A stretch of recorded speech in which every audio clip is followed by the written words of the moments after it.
প্রিয় দর্শক, আসসালামু আলাইকুম। আমি জিনিয়া ঢাকা মিরপুর থেকে আবারও চলে আসলাম নতুন আরেকটি রেসিপি আপনাদের সঙ্গে শেয়ার করার জন্য। গরুর মাংসের মাখা ঝোলের অসাধারণ একটি রেসিপি খুবই সহজভাবে করে দেখানোর চেষ্টা করেছি, আশা করছি ভালো লাগবে। প্রথমেই হাঁড়িতে পরিমাণ মতো তেল আর আস্ত গরম মশলা, এলাচ, দারুচিনি, গোলমরিচ, জয়ত্রী, তেজপাতা, এই সব কিছু, হাফ চামচ আস্ত জিরা, তারপর দিয়ে দিলাম পেঁয়াজ কুচি। পেঁয়াজটা হালকা নরম হয়ে আসলে দিয়ে দিলাম লবণ স্বাদ অনুযায়ী। দিয়ে দিব আদা রসুনের পেস্ট। এখানে 1 চামচ আদার পেস্ট, 1 চামচ রসুনের পেস্ট, আর 1 চামচ উঁচু করে জিরা বাটা। জিরাটাকে শিলনোড়ায় বেটে নিয়েছি, চাইলে এটাকে ব্লেন্ডারেও করে নিতে পারবেন।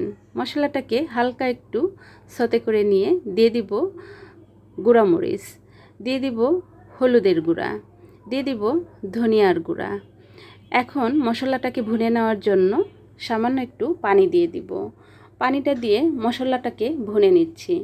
যখনই মশলার থেকে তেলটা উঠে আসবে তখন আগের থেকে ওয়াশ করে নেওয়া যে গরুর মাংসটা রেখেছি সেইটা দিয়ে দিব। আর এই গরুর মাংসটার থেকেই যে পানিটা উঠবে সেইটা দিয়েই আমাদের এই গরুর মাংসটা রান্না হয়ে যাবে।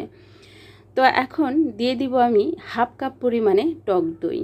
এই টক দইটা দেওয়ার কারণে আমাদের এই গরু মাংস থেকে অনেকটাই পানি উঠে আসবে, আর এই পানিটাই আমাদের গ্রেভি হবে। তো আমার টক দইটা লিকুইড ছিল আর ফেটানো ছিল না। আমি লো হিটে করে এই গরু মাংসের সঙ্গে দইটাকে মিশিয়ে নিব, যাতে করে দইটা সাকড়া সাকড়া বা জমে না যায়। তো খুব ভালো করে মিশিয়ে নেওয়া হয়ে গেছে।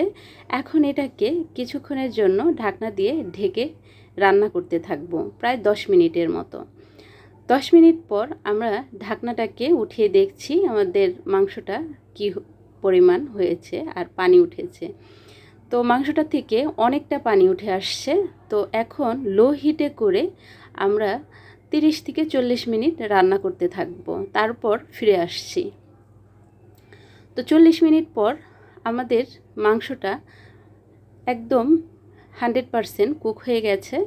এই পর্যায়ে আমাদের গ্রেভিটাও অনেক সুন্দর হয়ে গেছে, কারণ আমরা একটানা 40 মিনিট এটাকে কুক করে নিয়েছি। এটা শিশু থেকে বৃদ্ধ যে কোনো বয়সের মানুষ যে কোনো খাবারের সাথেই পরিবেশন করতে পারবেন। কিছুটা আস্ত কাঁচামরিচ দিয়ে আমি আরও 10 মিনিট হাই ফ্লেমে করে এইটাকে রান্না করব, যাতে করে গ্রেভির স্বাদটা পরিপূর্ণ হয়ে যায়। আর এই যে আমাদের গ্রেভিটা এরকম হয়েছে। আশা করছি রেসিপিটা ভালো লেগেছে। ধন্যবাদ।